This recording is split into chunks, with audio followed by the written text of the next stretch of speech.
I've seen your kind before. Proud and shay, sneaking around forests. Helpless, yet masking that with acts of increasing cruelty. I helped kill Roach's king. You call that helpless? Or would you call me a terrorist?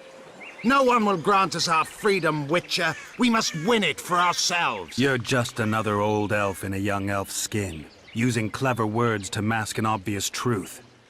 Obvious, you say? This is not about race or freedom, or even vengeance. You're here because someone powerful told you to be. Someone who's using you.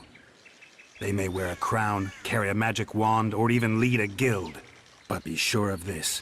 It's not about your freedom, your rights, or your ears. Nilfgaard plowed you once. Now someone new does. Am I wrong? Those times are gone. No one will ever use the Scoia'tael again.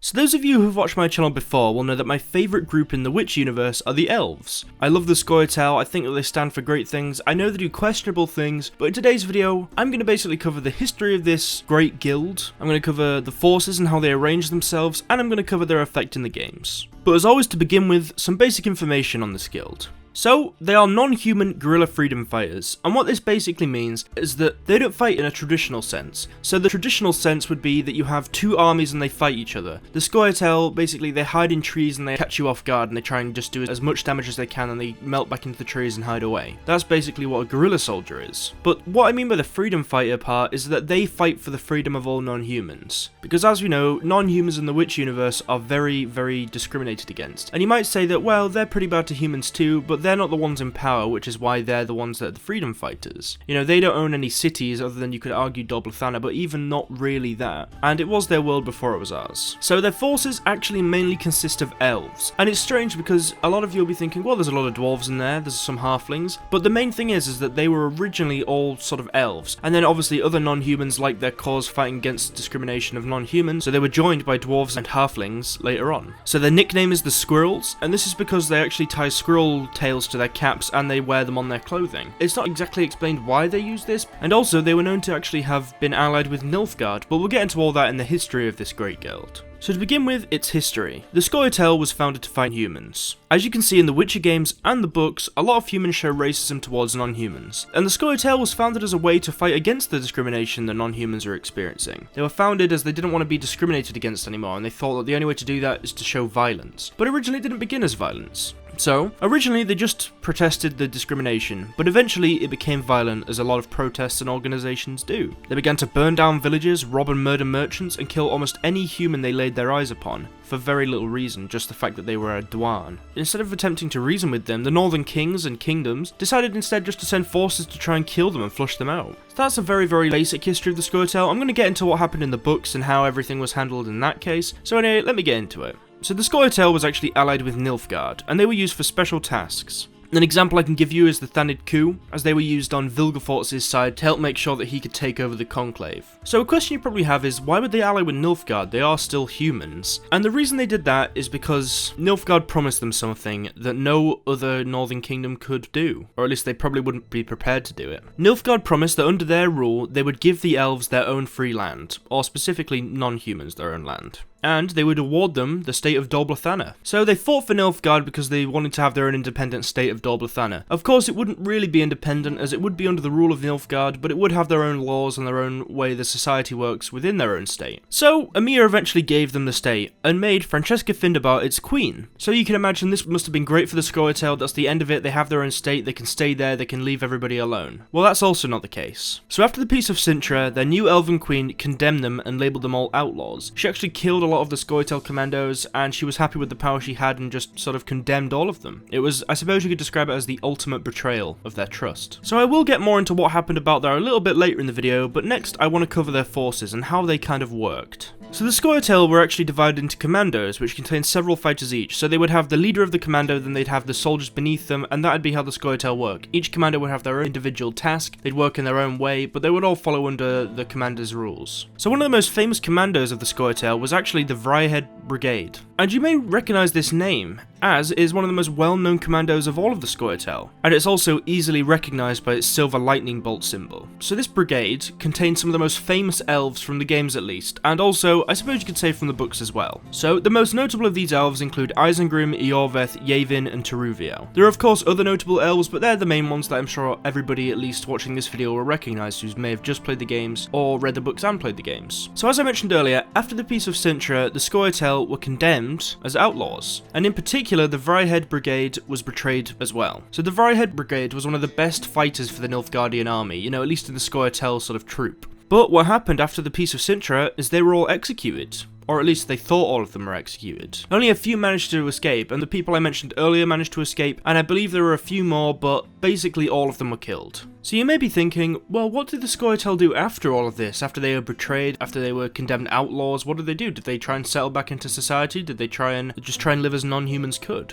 Well, that's not what happened. The Scoia'tael went back to being the Scoia'tael. They continued to be outlaws and fight non-human oppression wherever they could. And you, as the player in the Witcher games, see a lot of this. You meet a lot of the Scoia'tael, particularly Yavin and Iorveth. So, in the games, I'm not going to cover this fully, as I feel like a lot of this can be covered in character videos, and I feel like I'm covering the guild just as a basic guild. But what I will say is the Scoia'tael are very, very prominent throughout the first two Witcher games, but after Nilfgaard invaded, they became very irrelevant. You know, you barely see anything about them. In the first two Witcher games, they were known as one of the biggest sort of threats throughout those games in a way. They were always sort of there. You could join them in both the games, or you could be their enemy in both the games. But when The Witcher 3 came about, they just sort of got pushed to the side as they weren't as important anymore. So as I said, I will go into what happens in the games in later videos, just because I feel like, you know, as having characters like Iorveth, Yavin, and Teruviel, they deserve their own videos. So to end this video, I want to list the notable Scoia'tael members, and I want to read the journal entry from The Witcher 1 and The Witcher 2. The Witcher 3, there isn't really anything on them, so it's not worth reading. So, notable Scoia'tael members consist of Angus Breecry, Kayaba Aip Dyred, Chiradan, Kieran Aip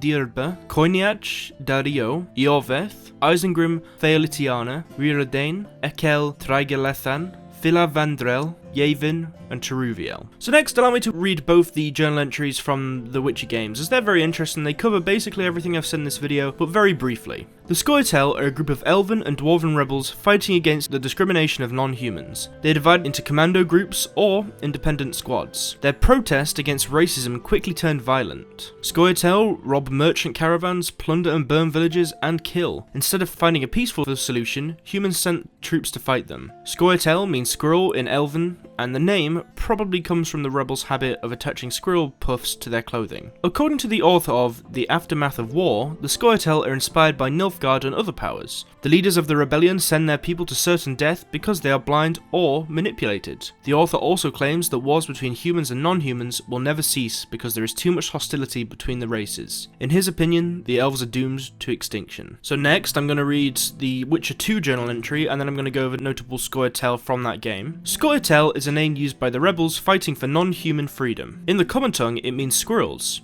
As some would have it, it is because of squirrel tails that adorn the rebels' caps, or from the forest board they had to survive on. Scoia'tael formed units over a score strong, consisting mainly of elves, yet sometimes dwarves and halflings joined too. During the last war against Nilfgaard, the Scoia'tael fought on the side of the Empire, making diversions and great damage beyond our lines. Despite the provisions of the Peace of Cintra, many did not disarm and continued to fight, especially when it turned out that Nilfgaard sacrificed them in the name of peace, and gave the unit's leaders to the Nordlings to be executed. So that's something I mentioned that happened. I said that a lot of the Scoia'tael were executed, and what I meant by that is that, as just mentioned then, the Scoia'tael, after the Peace of Cintra, a lot of the leaders of the Scoia'tael particularly were handed over to the Northern Realms and were just executed, and they felt very betrayed, which caused them to, you know, go back and become the Scoia'tael again. So, notable members of the Scoia'tael from The Witcher 2 in particular are Iorveth, Cedric, Kiaran, Melina, Elias, and Yavin and Teruviel, but they're only mentioned. I believe Yavin is mentioned by Iorveth, and I believe Teruviel is mentioned at some point in the game, but they're mainly prominent members in The Witcher 1, Yavin and Teruviel. Anyway, that's my video on the Scoia'tael done. There will obviously, of course, be character videos on each of the main Scoia'tael members. For example, I've already covered Isengrim, so that all goes under the bracket of Scoia'tael, and when I have every video done the Scoia'tael, there'll be a lovely playlist that will describe every sort of aspect of this guild as a whole. But I believe this video basically covers what they stand for and who they are.